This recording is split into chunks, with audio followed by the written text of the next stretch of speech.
Chapter 6. Peter recognized the sounds before he was fully awake. The footfalls of a herd of just-released kids, their hoots, the thumping of their eager fists into gloves. He scrambled out from under the bench and grabbed his stuff. Too late. 20 boys and their coach were streaming down the hill. Up at the parking lot, a bunch of adults were overseeing the dismissal, and some of them wore uniforms. His best option was to join the dozen or so kids who were already scattered over the bleachers. Heads bent together in clusters of 2 or 3 and blend in when they left. Peter climbed the bleachers to the top row and dropped his pack. A kid watching a baseball practice, nothing could be more normal, yet his heart skidded. Below, the coach started lobbing fun goes into the field. The players were mostly the usual guys you expect to see in the ball field, all muscle and shout. Peter found the one he wanted to watch, a small kid with a straw-colored crew cut and a bleached-out red t-shirt, playing shortstop. While the rest of the players scrambled around like puppies, this kid was a statue. Hands poised waist-high, eyes glued to the coach's bat.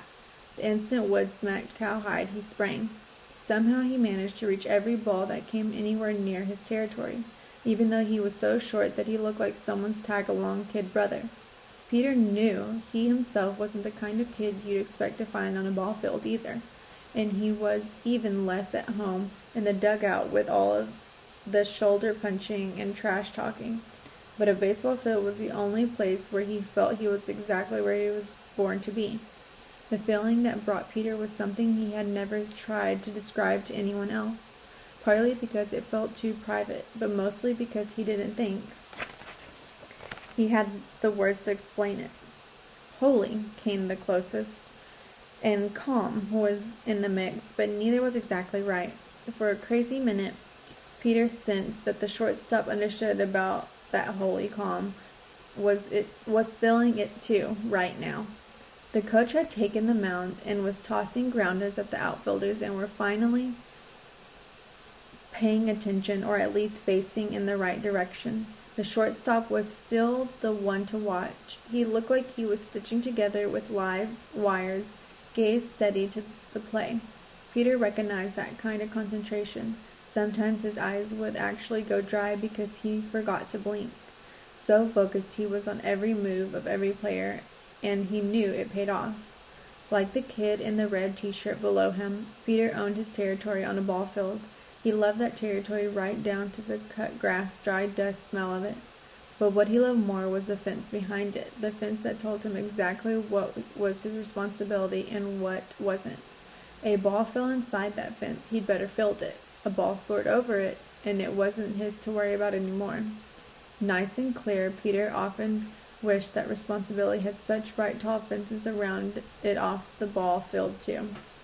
When Peter's mother had died, he'd gone for a while to a therapist. At 7 years old, he hadn't wanted to talk, or maybe he just hadn't known how to shrink that kind of loss into words. The therapist, a kind-eyed woman with long silver braid, said that was okay. That was perfectly okay. And for the whole session, Peter would pull little cars and trucks from a toy box. There must have been 100 of them in there. Peter figured later that the woman had cleaned out a toy store for him and crashed them together, 2 by 2. When he was finished, she would always say the same thing. That must have been hard for you. Your mom gets in a car to go buy groceries a regular day, and she never comes home. Peter never answered, but he remembered a sense of rightness about those words, and about the whole hour, as if he was finally where he should be, and there was nothing else he should be doing except crashing those little cars and hearing that it must have been hard for him, until one day the therapist said something else. Peter, do you feel angry? No, he said quickly. Never. A lie. And then he'd gotten off the floor and taken a single green apple Jolly Rancher from the brass bowl by the door. Exactly the way he did at the end of every session. That was the deal the kind-eyed therapist had made with him. Whenever he'd had enough, he could take a candy and the session would be over, and left. Be outside, he'd kick the candy into the gutter, and on the way home he told his father he wasn't going back again. His father didn't argue. In fact, it had seemed a relief to him. But not to Peter. Had the nice therapist known all along he'd been angry that last day, that he'd done something terrible, that as a punishment his mother had taken him to the store, and she did blame him for what happened. A few months later, Peter had gotten wax. Peter had gotten Pax. He'd come across a fox run over by the side of the road near his house. So soon after watching his mother coffin lower into the ground, he felt an unshakable need to bury the body. As he looked around for a good place, he found the den, filled with 3 cold, stiff kit bodies and one little ball of gray fur still warm and breathing. He tucked Pax into his sweatshirt pocket and brought him home, and said, not asked, said, "I'm keeping him." His dad had said, okay, for a while. The kit mooed piteously all through the night, and hearing him, Peter had thought that if he could visit the kind-eyed therapist again, he'd smash those car toys together all day and all night forever, not because he was angry, just to make everybody see. Thinking about Pax made the old anxiety snake tighten around Peter's chest. He needed to get moving again, make up some time. The practice was breaking up now. Boys lopping from in the field, shedding equipment as they streamed past the dugout. As soon as the field was clear, he dropped from the bleachers, pulled his backpack down, and hitched it over his shoulders. Just as he set out along the diamond, though he saw the shortstop, Peter hesitated. He should take off, try to blend in with the stragglers leaving the school grounds, but the rest of the team had left this kid to bag up the equipment and walk back alone, and Peter knew how that felt. He picked up a couple of balls and handed them over. "Hey." The boy took the balls with a cautious smile. "Hey, nice play. The last liner? The ball had hair?" The boy looked away and scuffed at the dirt, but Peter couldn't see he was pleased. "Yeah, well, the first baseman made it look cleaner than it was. Nah, you planted that ball. Your first baseman would be lucky to catch a cold by himself. No offense." The boy gave Peter a real grin. "Yeah, coach's nephew. You play?" Peter nodded. "Center field. You new here?" "Oh, I don't live here. Peter nodded his head vaguely south. "Hampton?" "Yeah, Hampton. Right." The boy's face closed. "Scouting before Saturday's game, jerk?" He spat and walked back to the dugout. As he left the school grounds, Peter congratulated himself on his quick thinking, covering his runaway tracks, but somehow he felt kind of bad anyway. Somehow he felt lousy, actually. He shrugged the feeling off. What was it his dad said about feelings? Something about a quarter and a cup of coffee. And checked his watch. 4:15. He'd lost over 3 hours.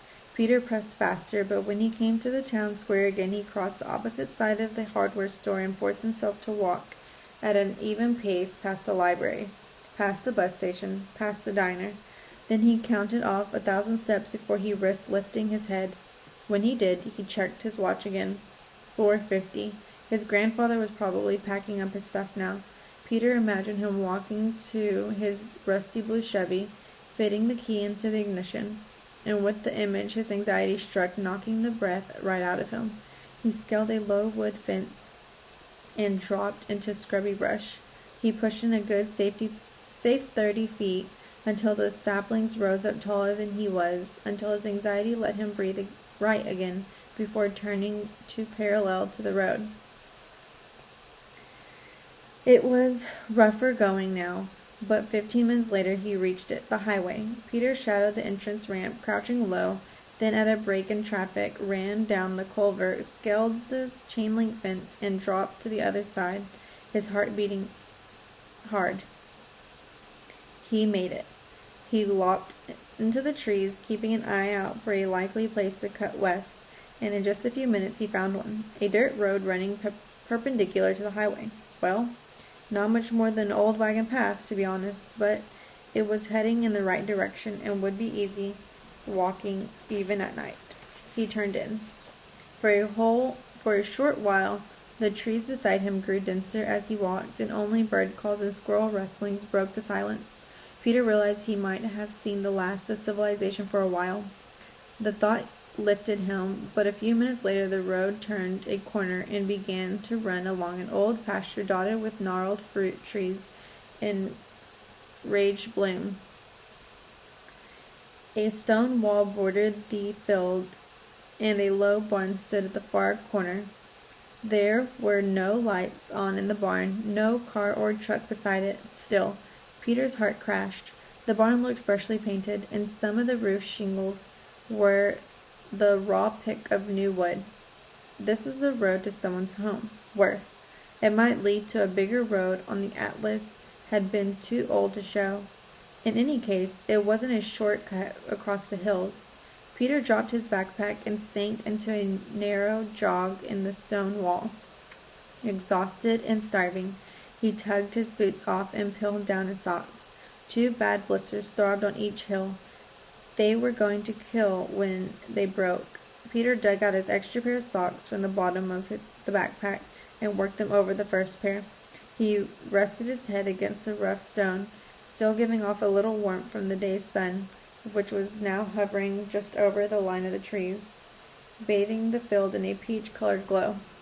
He pulled the raisins out and ate them one at a time, taking small sips of water in between. Then he dropped 2 packets of string cheese and 4 crackers from the sleeve. He ate as slowly as he could, watching the sun over the orchid, surprised to find that he could actually mark its stinking movement. How he had lived 12 years and never known about the sunset. Peter laced his boots just as he started to rise. He caught sight of a deer, which bounded into the orchid from the woods beyond. He held his breath as the orchid filled, 14 deer in all. They began to graze, and a few nibbled delicately at the low branches of the trees. Peter squatted back down. In the closest one, a doe with a spinely spotted fawn beside her, turned her head to look directly at him. Peter raised his palm slowly, hoping to let her know he meant no harm.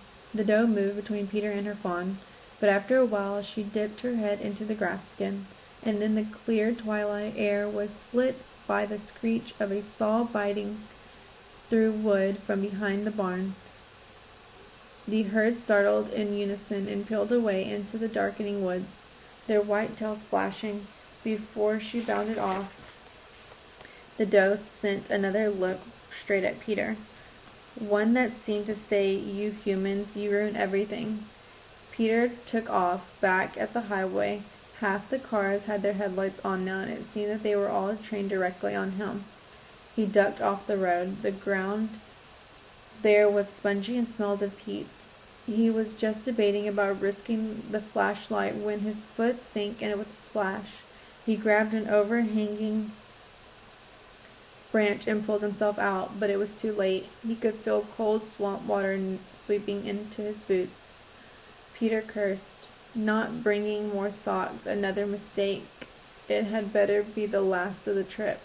And then, clambering back to higher ground, he made another much worse mistake. His right foot caught on a root and he fell. He heard the bone break, a soft, muffled snap. At the same time, pain for a long moment. Finally, he pulled his foot free and unlaced his boot. Wincing at each motion, he eased down. The wet socks and what he saw made him gasp. His foot was swelling so fast that he could actually see it. Peter rolled his socks back up, nearly crying out at the pain it caused, then gritted his teeth to work his foot back into the boot before it could swell any more. He crawled to a tree and pulled himself upright. He tested his weight on his foot and nearly collapsed again. The pain was far worse than anything he'd felt before. It made the broken thumb feel like a mosquito bite. In comparison, he couldn't walk.